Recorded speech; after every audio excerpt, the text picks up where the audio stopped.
Trials saved the Destiny franchise during its worst drought in D1. It gave the game a soul and purpose when no one believed in it. Through its ups and downs, it has been the cornerstone to Destiny and Bungie's saving grace for PvP within the Destiny franchise. This is the complete history of Destiny's pinnacle PvP game mode, Trials of Osiris. Let me take you back in time. Come, test yourself in the trials. Find the way through the darkness.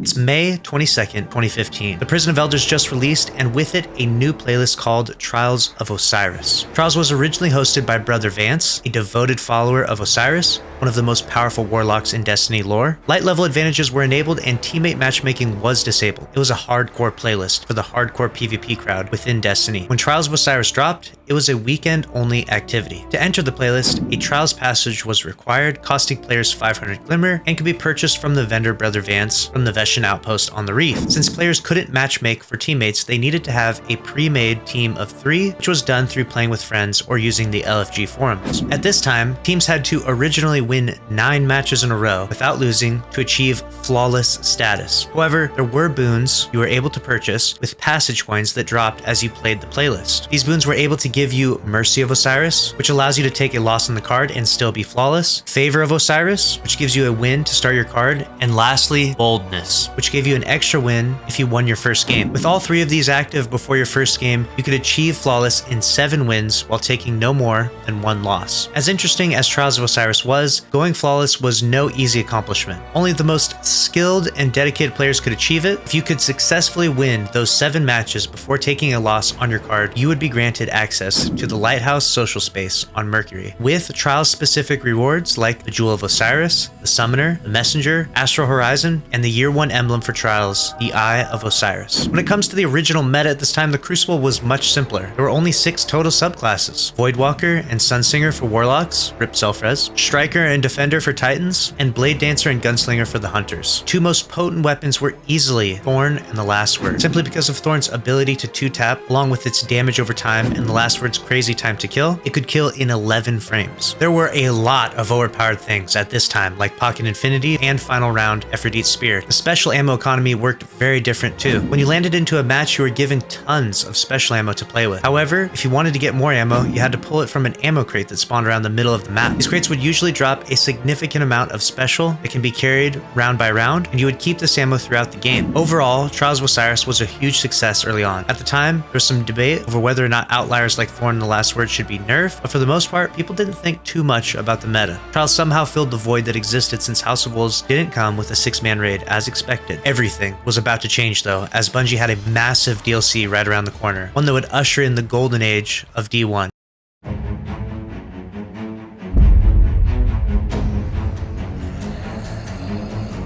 We should have known Oryx was coming. This is bad. With the drop of the Taken King on September 15th, 2015, we were introduced to 3 new subclasses, with one being the most terrifying super the Destiny community has ever seen.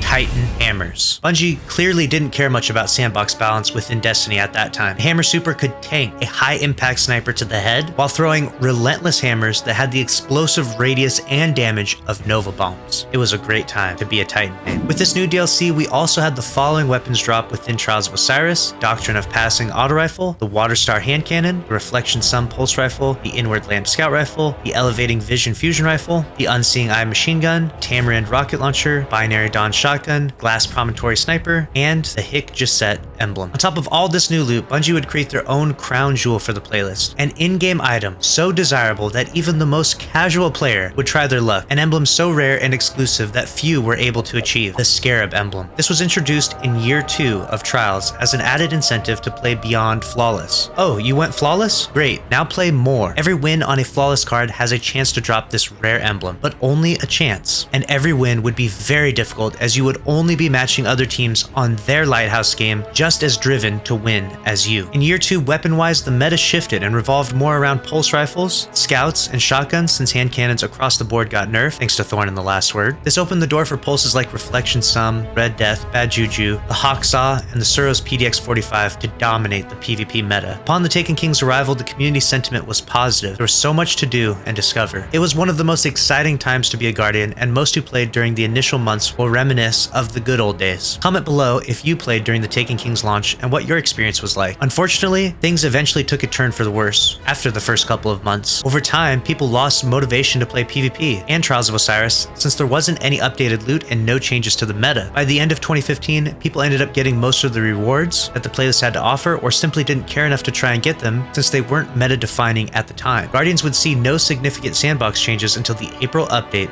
of 2016. However, while the April update did spice up the sandbox a bit, we still lived in the Taken King DLC where there were no new weapons thrown into rotation for Trials. In fact, there would be no new loot added to Trials until Rise of Iron.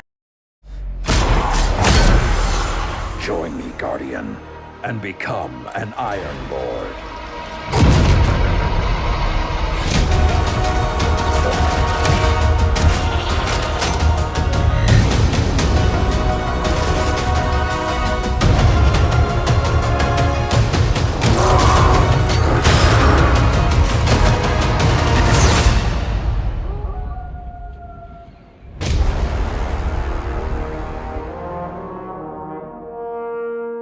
As we entered year 3 of Destiny 1 with the Rise of Iron DLC, we were introduced to the second released Trials armor set. On top of that, we also saw these weapons: the Vision Stone auto rifle, the Burning Eye scout rifle, the Exile Student hand cannon, the Blind Perdition pulse rifle, the Winged Word sniper rifle, the Stella Vestige fusion rifle, and the Unraveling Thread shotgun. Bungie was struggling to balance the sandbox at this time. Special ammo was too plentiful, and no matter what they tried, they could not seem to bring its usage down. From the failed Wormwood meta to now, it had gotten so bad that Bungie just eventually made it so that you didn't spawn in with any special ammo at all, which created the Icebreaker meta. Icebreaker became the most used and most powerful weapon because it had regenerative ammo. And if you didn't use the Icebreaker, you would just run around with only one primary weapon until you managed to find a special box somewhere in the map. Some look back at these times fondly and others despise it, but either way, it wasn't going to last for long because Bungie was cooking up a much bigger project. A project that would in fact be the real Destiny killer.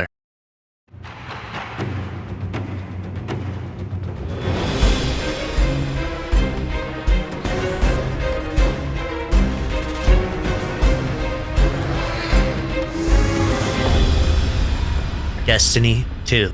When Destiny 2 released on September 6, 2017, Bungie decided to take Trials of Osiris into a different direction and rename the mode to Trials of the Nine, which became available on September 15, 2017, with its launch map being Eternity. In Trials of the Nine, you needed to go in as a fire team of 4 now instead of 3, and you played in 2 different game modes called Countdown and Survival. You no longer needed to purchase a passage in order to play. However, one of the downsides was that there was no Mercy boon, which meant going flawless required you to win 7 straight matches in a row. In the mode Countdown, players would either have to defend 2 objectives or plant the bomb on one of the 2 objectives for each round. Each game would be played to the best of 11, which meant that the first fire team to win 6 rounds wins the match. Needless to say, round 11 games were very intense. Survival, on the other hand, played a lot more like Clash. Each team spawned in with 8 revives to use within their fire team of 4, with 3 minutes on the clock for each round to eliminate the opposing team, or you could win by having more revives than the opposing team when the timer ran out. Games would be played the best of 7 or the first to 4 rounds wins. One new feature that Bungie decided to add to this playlist was locked loadouts. If you loaded in with 2 auto rifles, you were stuck with that exact loadout for the entirety of the game, start to finish. And the same was true with your armor as well. At first, Trials of the Nine was a huge success in Destiny 2, having over 1 million concurrent players first and second weekend after launch. However, the sentiment quickly changed as people over time ended up getting very frustrated over the playlist for a number of reasons. Bungie still couldn't solve the special ammo economy sandbox balance issues, so they instead opted to give everyone double primaries. Movement was slowed down significantly from D1, and there were almost no hero moments. Solo clutches happened few and far between because team shooting was the meta, and everyone would travel around in what was called a death ball, spamming Mida Multi-Tool or Uriel's Gift. Weapons at that time didn't have random rolls, but instead fixed rolls, which made getting repeat rolls uninteresting and severely diminished the loot aspect that made Destiny 1 so successful in the first place. Why grind Trials if there are no god roll weapons. Fast forward to March 27th, 2018, Bungie would try to remedy the outcry of the community with a Go Fast update, increasing the overall movement speed of all characters in Destiny 2. However, it wasn't enough to revive the playlist, so Bungie was left with no choice but to discontinue Trials of the Nine on August 28th, 2018, the death of Trials. Shortly afterwards, on September 4th, 2018, Bungie would launch one of their most successful DLCs.